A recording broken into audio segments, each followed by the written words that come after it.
Welcome to Subramani. Over the last 2 years plus that we have seen COVID, it is the business which is keeping the country going. Let's not make that mistake of thinking it is the government. It is the business. That small idli shop near your house, your grocer, the hospitals, the airlines, they have been keeping us going. So make no mistake about this. They are the heroes. The businessmen are the heroes. They are risking their lives, they are risking their money, they are risking doing all those things for us. Don't just thank the doctors of big hospitals, the doctors, the support staff, the whole army of people, and they are there to earn money for the shareholder, and that is what is driving them. What drives an Apollo hospital to be opening 70 hospitals, right? Or what makes an Indigo run so many airlines and so many air schedules and reaching so many airports? It is of course the shareholder value add that they are doing. But if they were not there, just imagine what would happen, right? All the supply chain disruptions, all the galis that they hear. Planes have been delayed, yes, but do you realize how much of this could be because of the pilots being affected by COVID or the support staff being affected by COVID? Not a thought. No, just spare a thought for all that. All the businessmen, whether it is your grocer who delivered milk and bread and eggs to you in the morning at 6 or at 6:15 or at 6:30, you don't crib about them, right? But it is very common to hear people saying, oh, Ambani, Adani. Ambani, Adani are some of the biggest employers, right? Ola and Uber create 20 lakh jobs, 2 million jobs each, right? You can criticize, you can say whatever you want, but they are the people who are keeping the economy going, not the government of India. Yes, the government has done its job, government has done a fair job. I'm not saying they have not done, but then it has been paid for by the taxpayer. So there's nothing called a free vaccine. The vaccine has been paid for by you and me as shareholders, right? So let us understand that business is not easy to do and business is difficult, but far more important, I think business has not communicated to the people what value they are adding. The same person who works for a Reliance or an Ambani or an Adani is very happy to say, oh, the media is all biased, they are saying good things, bad things, whatever, right? I have been in the media, in the financial media now for 18 years plus, appearing on television, writing. Not once, let me repeat, not once have I been told, don't say bad things about ULIPs, don't say good things about nothing. I have said exactly what I wanted to say. So the same people who crib about an Ambani or an Adani are the same people who will happily take up a job if they were to be made a job offer. So why is this social media criticism of business? Because it's fashionable to do so.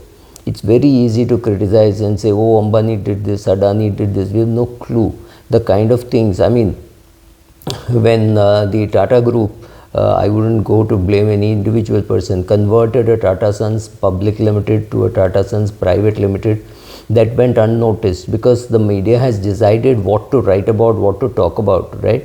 So apart from the fact about bias in the media, let us accept that there is bias in the media, there is bias in the, there definitely nepotism in the business world, there is nepotism in the film world, they try to do some nepotism in the cricket world, everywhere it is there, right? If you take the media, the so-called famous people in the media all have connections in the All India Radio or Doordarshan or Ministry, right? So they've all come from some such places, so everybody has all those problems, but the good that the business does is very rarely being communicated. So I think it is important that the companies ask their employees to go out and tell people what good they are doing. There is absolutely no point in keeping on criticizing. In fact, I think if you look at pricing of toothpaste or soap or anything, you should be more cribbing about MNC's pricing rather than about Ambani or Adani, because they don't really deal with you in a retail kind of way. I am not cribbing. I am a shareholder of Colgate, I am a shareholder of HUL, I am a shareholder of Nestle, and and a shareholder of Pfizer. I may or may not agree with their philosophies, but I love the dividends, right? So I am not cribbing about the business. I am just saying, when you see whatever is happening around you, understand that it is the business which is making it happen. Whether it is the small guy, the big guy, doesn't really matter, and they are making sure that the wheels of society, wheels of the world are moving, right? They have also had supply chain constraints. They have had people leaving and going. They have had people not wanting to come and work. They have had doctors' resignation. They have recruited fresh doctors. Airlines have recruited fresh pilots and trained them. Lost to poaching. They got tons of patients when some of the airlines in the Gulf shut down. So they got those pilots. They kept them. Now they're losing pilots, but they're training them, right? So look at all the businesses, look at all the problems that they're having. I'm not saying they're here to do charity. Of course, they're here to make money, but understand that because of them, there is so much of employment. Ambani, Adani, Tatas, Ola, Uber, Zomato, Swiggy are the job creators today, right? These are not jobs, these are entrepreneurial opportunities. If you have a motorcycle and you're willing to deliver, so much of business is available. You take whatever you want. I found guys working for 29 days in a month. He takes 1 day off in a month, not in a week. Right, I've seen people working for 14 hours a day driving taxis or doing delivery of food happens only between largely after 8 o'clock in the morning and till about 10:30, 11 in the night. Beyond that, there are not enough hotels which are open, and of course people could be ordering, but enough hotels may not be open. But there are kids working that kind of long hours. Then there are kids who are studying and working part-time.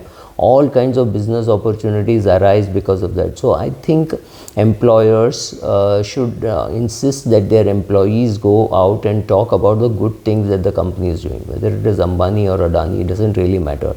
But somebody has to dig that oil from the well, put it through the refinery, make sure it reaches the petrol pump, only then you will get it. It doesn't matter whether it is Indian Oil, BPCL, HPCL. But this social media thing of saying, oh, all businesses are bad, businessmen are bad. Fine, businessmen are bad. You be in employment. To be in employment, your boss has to be a businessman. So please understand that, whether it is an MNC, whether it is a local business or anything. And I've seen the kind of opportunities being created for young professionals, say 18 to 22, whether it is clubs, whether it is airlines, whether it is hotels. Young boys and girls with a fresh face are there to greet you. They are being trained. All these jobs are being created for you and me, right? For our children, these jobs are being created. So I do think society owes it to business to as employment generators. The bureaucrats need to understand the contribution of businessmen. It's not easy. I know CEOs who have quit their jobs and tried becoming vendors. It's not easy becoming a vendor. Ask me. I know. You go to a client, you go, you talk, you plead, and they tell you it's a great idea, and then nothing happens. Then you do the work, then you send the bill, and then the payment does not happen on time, right? So with all these struggles, entrepreneurs get made, entrepreneurs get built over a long period of time, 10 years, 20 years, 30 years, right? That is an entrepreneur. Entrepreneurs don't earn so much more, right? Because then there will be competition. So if in any business, if the margin goes beyond a particular thing, it attracts enough number of competitors for the businessman not to overprice, right? So with all these constraints, a businessman works. And then it's very easy for people in service to say, oh, but businessmen don't pay taxes. Gone are the days. Every payment that comes to almost every vendor has a TDS, has GST. It's almost impossible to not to pay less taxes. Maybe a little bit here and there, but the guy in service does exactly the similar things, right? So he would take a letter from his mother that he's paying rent, or from his wife, right? So all those kind of claim medical expenses which were never incurred, right? So all those everybody tries to reduce taxes. There is no doubt about that. So let's not get very ambitious to cover too much in this video, but please understand that there are good solid companies which are here creating jobs, giving you good service. So don't badmouth businesses. Say, look at the good things that they do too. Stop believing social media that every industrialist is out to suck your blood and things like that. That's complete bull that you're being fed. So this is just a counter to that. Thank you.